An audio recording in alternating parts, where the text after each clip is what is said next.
Magandang araw mga Lods, pumayag na nga ang manager ni The Monster ng Japan na si Mr. Hideyuki Ohashi na labanan na ni Angas ng Pinas Casimero itong alaga niya na si Naoya Inoue. Pero may kondisyon itong si Mr. Hideyuki Ohashi na basta daw kailangan maging world champion si Cuadro Alas sa featherweight division. Gusto kasi ni Naoya Inoue na pag umakyat siya sa featherweight division ay maging world champion agad, pero hindi madaling trabaho ito para kay Cuadro Alas dahil syempre umakyat siya sa lupain ng mas mabibigat at mas matatangkad sa kanya. At isa pang kondisyon ni Mr. Hideyuki Ohashi na kinakailangan puro impresibo ang magiging panalo ni Casimero sa mga laban niya sa Japan para bumango siya sa Japan at maraming tatangkilik na mga hapon at maging mega blockbuster ang kanilang bakbakan. Itong labanan kasi ni Casimero at Inoue ang pinakaabangan na bakbakan, syempre lalo na sa mga Pilipino at maski sa mga hapon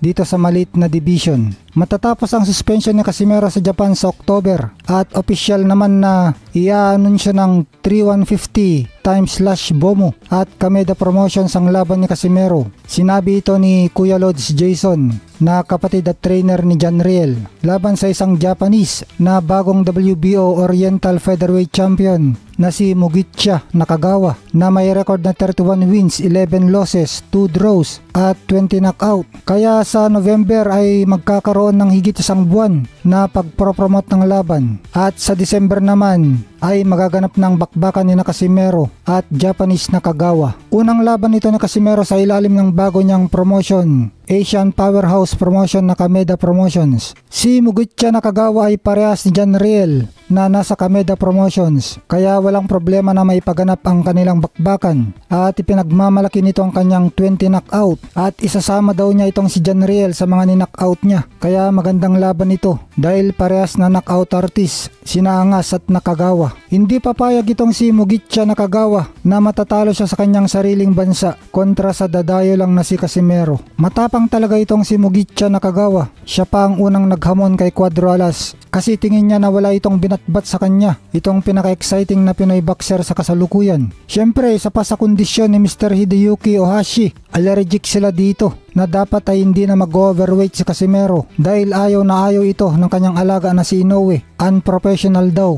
Pero bilib si Inoue sa lakas ni Casimero. Ito daw yung gusto niyang makalaban kasi gusto niyang ma-challenge siya at lalabanan daw niya ang lahat ng pinakamahusay at pinakamalalakas sa pinaglalabanan niya na division. Napabilib pa nga itong si Inoue nang tinapos lang ni Alas sa unang round lang ang mahirap din na kalaban na Meksikano. Mataas din na ranggo, nasa top 10 sa super bantamweight na si Saul Sanchez. Samantalang nagpakitang gilas ang mga kalaban ni Naoya Inoue sa September 14 na si Murodjan Akhmadaliev. Ipinakita niya kung paano niya wawasakin si Inoue sa kanilang laban. Talaga naman pinupupog ang heavy bag ng kanyang mabibilis at malalakas na suntok. Ipapakita daw niya sa gabi ng laban na hindi talaga tunay na The Monster itong si Naoya Inoue. Samantala mukhang lalo pang naging monster si Inoue na kahit pa nga lumalakas at nag-i-improve si Marlon Tapales ay walang nagawa ito sa kanilang sparring. Grabe ang sobrang bilis ni Inoue. Hindi nakapwesto si Tapales para sumuntok dahil binubugbog niya ng gusto si Tapales. Kaya mukhang delikado itong si Akhmadaliev sa kanilang laban at mukhang mapapadaling matapos ang bakbakan at uuwi ng maaga nang nakangiti ang mga kababayan ni Inoue na mga Hapon. Malapit na ang laban, September 14 na. Mahigit isang buwan na lang mula ngayon. Matibay itong si Murodjan Akhmadaliev, hindi pa bumabagsak at talagang warrior ito. Masarap panoorin ang kanyang laban. Hindi ito umatras at naniniwala na kaya niyang i-upset si Inoue. Ang kanyang manager na si Eddie Hearn na may-ari ng Matchroom Promotion ay tiwalang-tiwala na agawin nila ang lahat ng 4 na belt pati na ang ring belt ni Inoue at iuuwi sa Uzbekistan.